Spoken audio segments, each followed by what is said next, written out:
Kalau menurut aku memang Sesar Lembang ini sudah dari beberapa tahun yang lalu aku melihat adanya fenomena Sesar Lembang yang berasal dari gunung berapi yang aktif di daerah Jawa Barat khususnya Bandung, dan itu juga yang menyebabkan adanya keretakan di dalam bumi ya. Bukan hanya terjadi keretakan di dalam bumi jika mana Sesar Lembang aktif ini juga nantinya yang saya prediksikan di bulan ini juga sudah mulai menampakkan keaktifannya.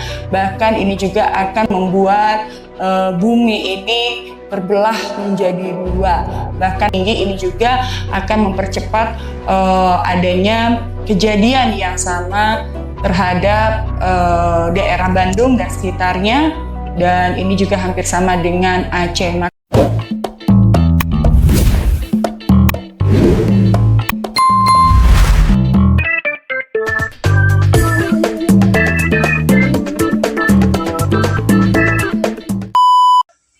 Kalau menurut aku memang Sesar Lembang ini sudah dari beberapa tahun yang lalu aku melihat adanya fenomena Sesar Lembang yang berasal dari gunung berapi yang aktif di daerah Jawa Barat khususnya Bandung, dan itu juga yang menyebabkan adanya keretakan di dalam bumi ya. Bukan hanya terjadi keretakan di dalam bumi jika mana Sesar Lembang aktif ini juga nantinya yang saya prediksikan di bulan ini juga sudah mulai menampakkan keaktifannya. Bahkan ini juga akan membuat bumi ini terbelah menjadi dua. Bahkan akan adanya beberapa wilayah di daerah Bandung yang nantinya akan longsor, dan itu juga menimbulkan hampir bencana yang sama dengan yang terjadi di wilayah bagian Sumatera atau Aceh.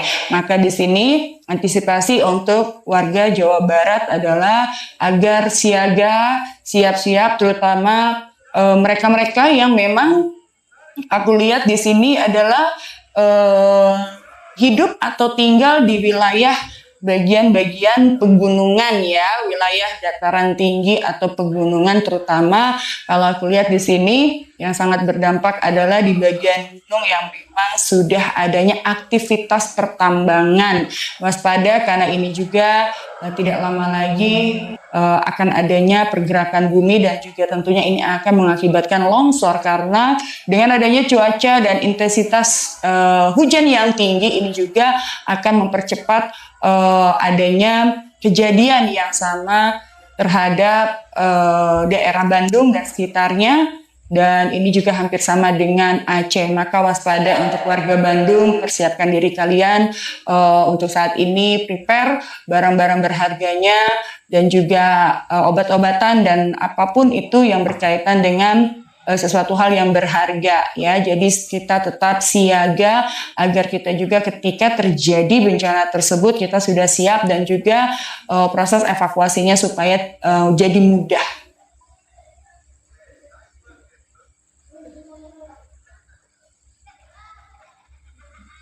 Yang jelas skenario yang terburuk adalah wilayah Bandung dan sekitarnya akan mengalami longsor parah. Kemudian juga akan mengalami yang namanya hilang sebagian daerah Bandung, seperti aku pernah melihat ya di beberapa tahun yang lalu. Bahkan akan ada daerah yang hilang, kemudian ini akan terjadi di wilayah Bandung karena memang aku melihat sudah adanya keaktifan dari gunung yang emang aktivitasnya cukup aktif. Kemudian juga di sini terdampak akibat adanya Sesar Lembang yang memang sebenarnya Sesar Lembang ini bukan hal yang baru, tapi ini juga pernah terjadi di beberapa tahun yang lalu ya. Maka ini juga kejadian ini akan berulang, bahkan pada masa terjadinya Sesar Lembang dan gempa bumi di daerah Bandung juga pernah terjadi adanya kerusakan parah, dan juga adanya beberapa wilayah juga yang terpendam ya, bukan hanya terendam tapi terpendam.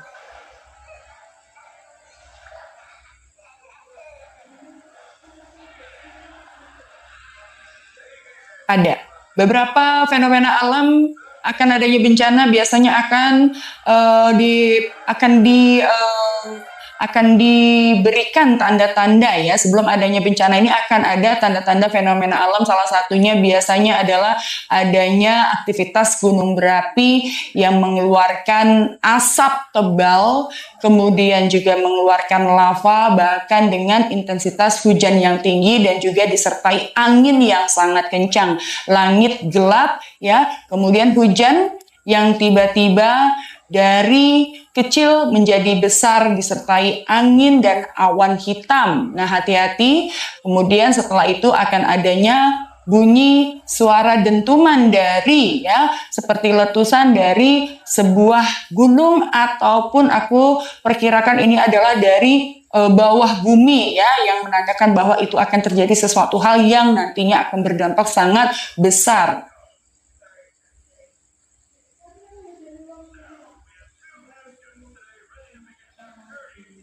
Kalau menurut aku ada kaitannya dengan suatu peradaban kejayaan zaman kerajaan dahulu, yaitu kerajaan Galuh Pakuan, di mana banyak hal-hal berkaitan dengan kerajaan Galuh Pakuan. Di sini juga adanya perang saudara dan juga adanya bahwasanya kerajaan tersebut juga mengalami fase di mana setelah perang saudara menjadi suatu kehancuran, dan ini juga merupakan suatu kutukan kalau aku bilang ya, kutukan di mana memang kalau kita garis besarnya kita garis bawahi, dan garis besarnya adalah bahwasanya di mana ada keserakahan manusia, di mana adanya kerusakan alam, maka itu juga akan menjadi kerusakan bagi umat atau daerah sekitarnya. Jadi kalau menurut aku betul, daerah Indonesia khususnya bukan hanya Jawa Barat, semuanya memiliki leluhur yang memang kita kenal dan percaya mereka ini memiliki kekuatan supranatural yang sangat tinggi, dan namun dia juga memiliki, aku bilang di sini, perilaku yang betul-betul berwibawa dan juga welas asih. Maka kalau di antara mereka manusianya dengan pergantian zaman, kemudian banyak manusia juga yang tidak bisa bersinergi dengan apa yang sudah menjadi aku bilang ini adalah adat istiadat ya daerah setempat, dan juga banyaknya kerusakan, termasuk kerusakan alam semesta, kerusakan akhlak dan perilaku manusia yang menyimpang, maka itu juga akan menjadi suatu hal bencana. Oleh sebab itu bencana juga di sini terjadi karena bukan hanya alam semesta, tapi ini juga merupakan peringatan ya dari Allah Subhanahu wa taala, dari leluhur kita atas penyimpangan-penyimpangan perilaku kita sendiri dan kerusakan alam semesta.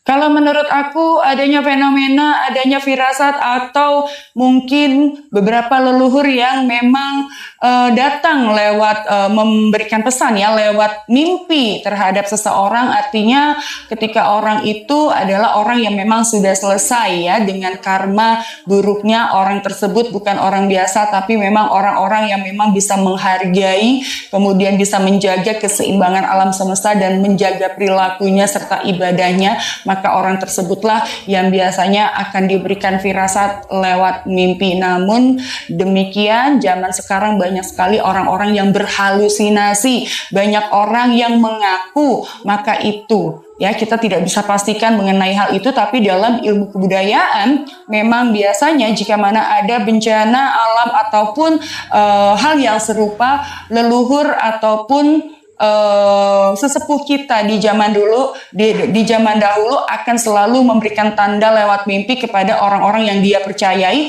terutama orang-orang yang berkaitan, orang yang mengerti tentang sejarah, dan orang-orang tersebut adalah orang-orang yang memang diyakini memiliki welas asih, kemudian ibadahnya juga bisa bersinergi dengan alam semesta, ibadahnya juga rajin, dan juga itu tadi orang-orang suci ya. Orang suci adalah orang yang sudah selesai dengan karma dia, dan juga orang itu sudah istiqomah. Jadi tidak bisa datang kepada sembarangan orang seperti yang kita lihat sekarang ini. Banyak sekali orang yang mengaku keturunan, mengaku leluhur ini leluhur itu, mengaku dulu dia menjadi raja dan dia adalah sebagian dari apa reinkarnasi dan segala macam itu bullshit ya. Jadi yang betul adalah hal itu akan bisa terjadi kepada orang-orang sebagai pelaku budaya yang memiliki itu tadi bisa bersinergi dengan alam semesta, dan dia biasanya adalah orang-orang yang memang mengerti dan juga berdekatan kaitannya dengan sejarah leluhur.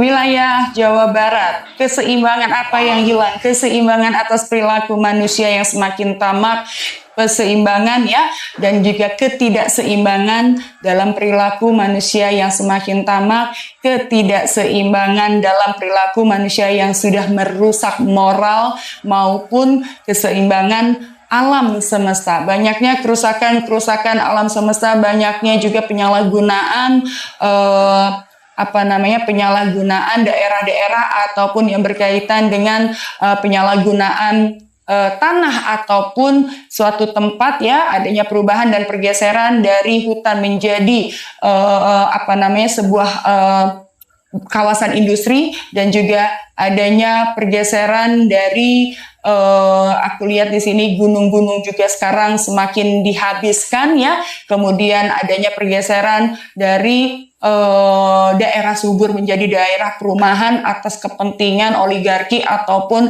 orang-orang tertentu. Ini juga menjadi suatu hal yang memang di sini adanya kerusakan dan ketidakseimbangan alam semesta. Lalu dari manusianya, banyak orang-orang yang mengaku leluhur, ini itu banyak orang yang sudah merasa percaya diri bahwa dirinya dia adalah yang memiliki keilmuan paling tinggi. Mereka mempercayai adanya bahwa dia adalah keturunan dari raja ini, raja itu, namun tidak tercermin dalam perilakunya.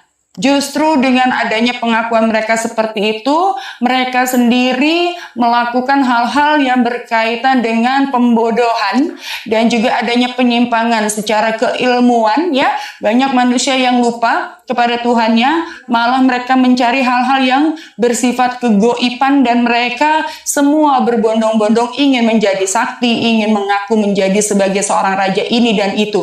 Maka disinilah ya, maka leluhur kita yang sesungguhnya memberikan peringatan dengan adanya bencana ini, bahwasanya mereka tidak seperti itu, tapi manusia sudah masuk ke dalam kategori mereka bersekutu dengan iblis dan melupakan Tuhannya.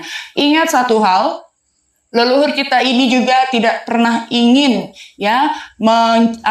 tidak pernah ingin juga untuk mereinkarnasi kepada siapapun. Ya, bahwa leluhur kita juga mereka membutuhkan doa, bahwa leluhur kita juga sudah berat dengan tugas dan tanggung jawabnya di akhirat ya. Maka tugasnya kita sebagai anak cucu sudah sepatutnya kita memberikan doa, bukannya kita mengaku dan juga malah menyimpangkan ajaran-ajaran mereka yang di luar dari ajaran yang mereka ajarkan. Maka ini juga yang menjadi ketidakseimbangan dan menjadikan murka.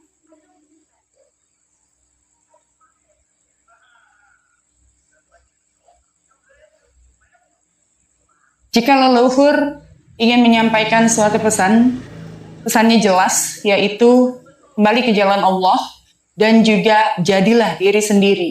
Karena apa? Ketika kita menjadi diri sendiri, maka diri kita akan menjadi kuat. Maka kekuatan dalam batin manusia dan juga kekuatan energi manusia yang tercermin dari perilaku dan sikap yang baik, itulah yang akan menjadi keseimbangan alam semesta. Namun sayangnya adalah zaman sekarang banyak orang mengaku sakti, banyak orang sekarang mengaku berilmu, tapi perilakunya seperti binatang.